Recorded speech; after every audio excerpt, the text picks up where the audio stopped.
Hello guys. So we have been discussing the changes that have been brought in Bharatiya Nagarik Suraksha Sanhita 2023. And in this context, we had already discussed certain provisions provided under chapter number 13. And today we'll move on with the discussions of chapter 13. So let us move on to the first change that we'll discuss for the day, which is under section 184. Uh, for all those acquainted with Code of Criminal Procedure, it was earlier provided for under section 164A, and it is medical examination of victims of rape. All right. So we'll notice here that not a very major change has been brought, rather small change to facilitate effective procedural justice. The change which is brought is that a time limit is prescribed upon the registered medical practitioner for providing the medical report to the investigating officer. All right. Earlier, it was the time limit was not prescribed, and it could be hence used to delay the entire procedure. All right. So now, if you go through section 184 clause 6, you'll find that the registered medical practitioner uh, has to submit the report to the investigating officer, has to forward the report to the investigating officer within a period of 7 days. And for all our intents and purposes in this context, this is what the difference has been brought in under this section. All right. Now let us move on to section number 187. All right. One of the most prominent changes, or one of the most what should I say, conceptual changes that has been brought under this entire statute is brought under section 167, under 187, which was earlier covered under section 167 of CrPC. Okay.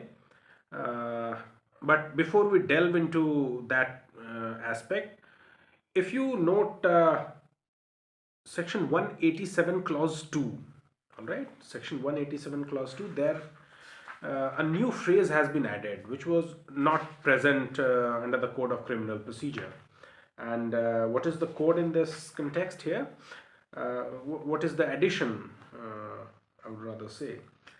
If we go through subclause 2, the magistrate to whom an accused person is forwarded under this section may, irrespective of whether he has or has no jurisdiction to try the case, after taking into consideration whether such person has not been released on bail or his bail has been cancelled. So you'll note that this phrase, that after taking into consideration whether such person has not been released on bail or his bail has been cancelled, it is a new addition to this provision. All right. So merely underline that and try to keep it in mind. Now we'll move on to section 187 clause 3, where a very prominent change has been brought.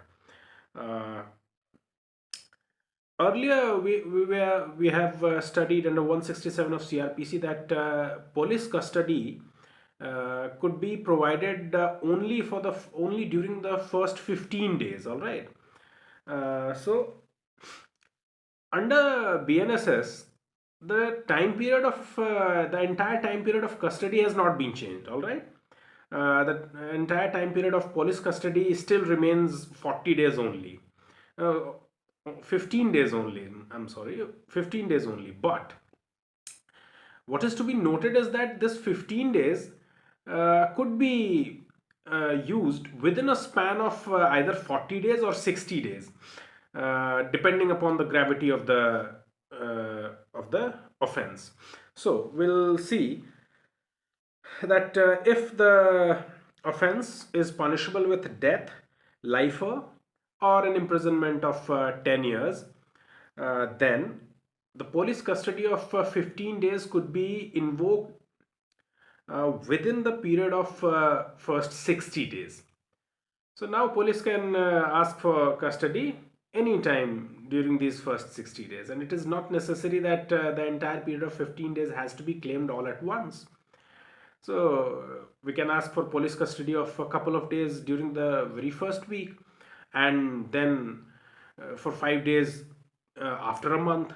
So during the first 60 days, in the offenses which are punishable by death, life imprisonment, and with punishment of 10 years or more of imprisonment, during the first 60 days, police custody of these 15 days could be invoked. And similarly, in all the other offenses where any punishment other than the above discussed, priorly discussed, is provided for, under all those offenses, police custody can be granted during the first 40 days. So this is a major change which is brought in section 187 clause 3, and this is important. It becomes all the more important because it could be asked in preliminary examinations, and for that matter for mains as well. Now let us move on to section number 193. All right. So what is provided for under section 193? It is a report of police officer on completion of investigation. That is what we use to study section 173 under CrPC. Okay. We'll be studying under section 193. Okay. So here are a few changes. Few changes have been brought under this section. The first one, what we'll notice is under section 193 clause 2. Here we'll find that few provisions of POCSO Act have also been included under the same. If you'll note under section 193 clause 2, that the investigation in relation to an offense under section 64, 65, 66, 67, 68, 70, 71 of BNS, or under sections 4, 6, 8 or section of 4, 6, 8 or 10, okay, of the Protection of Children from Sexual Offences Act 2012 shall be completed within 2 months. So earlier we had we knew, or we had noted under CrPC that for all these sexual offences, charge sheet had to be filed within 2 months. Okay. Now this provision extends to these sections of POCSO as well, and this is the only change that has been brought under section 193 clause 2. Okay, now let us see section 193 clause 3 subclause 2. It is an entirely new clause has been added in this regard. Okay, a new clause itself has been introduced, and it provides that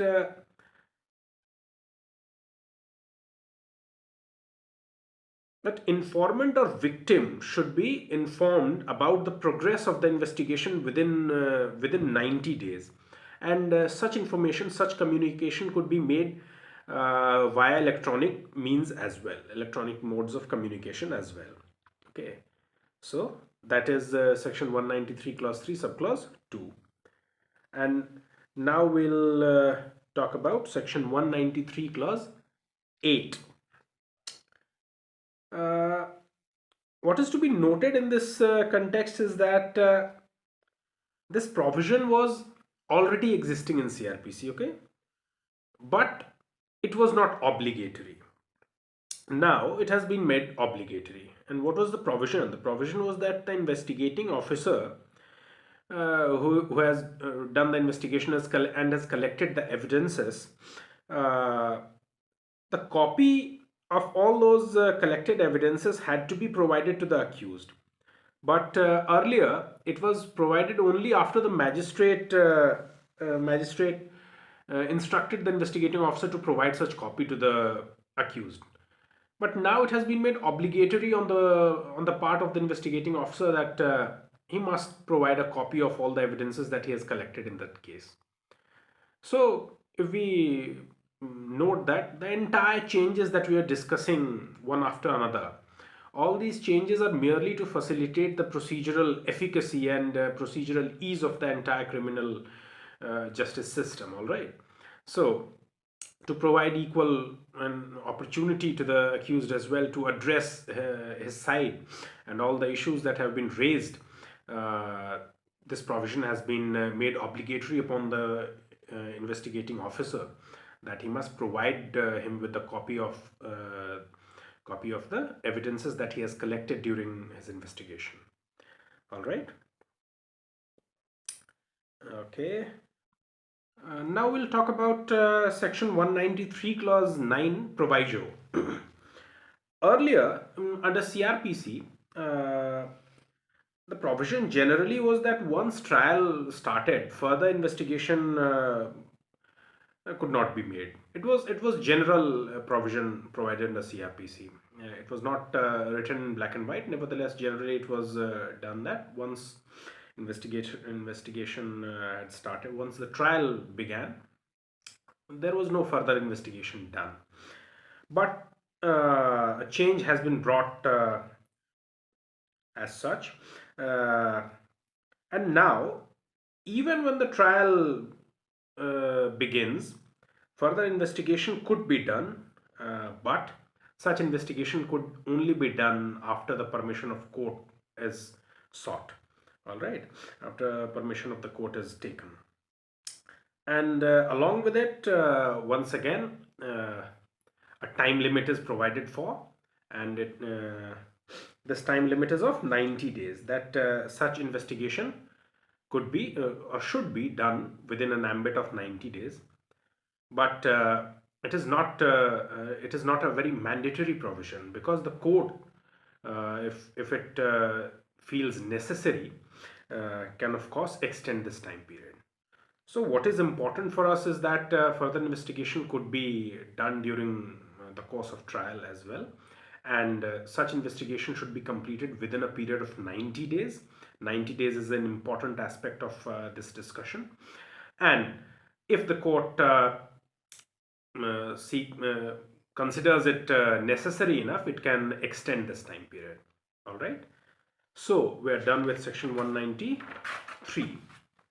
Now let us see section 194, a very small